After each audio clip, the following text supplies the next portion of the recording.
In this video, we'll show you what to do if the mobile data is not working on your Android phone. So first open the settings app. Now here go to connections. Now in this menu, you'll see this airplane mode option. Simply turn it on. Now wait for a couple of seconds and then turn it off. This will refresh your phone's network connection and hopefully get the mobile data to work again.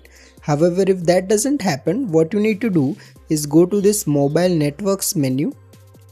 Now here make sure data roaming is enabled if you are outside your usual region. So make sure to enable this option if you are roaming.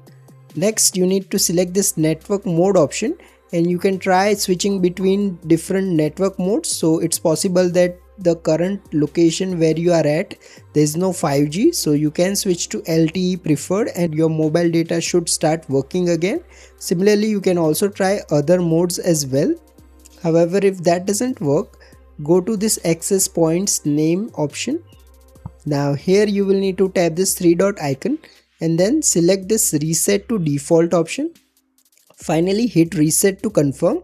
After that, check if the mobile data is working. If it's still not working, what you need to do is go to the data usage menu.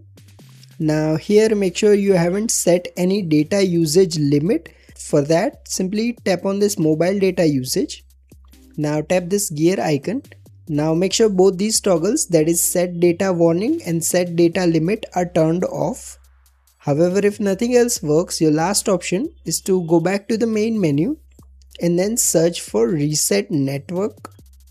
So simply type in reset and you will see this option called reset network settings. Simply tap on it. Now tap on it again and finally hit reset settings and your issue should be resolved. If you find this video useful, please don't forget to like and subscribe to Glitch Guru.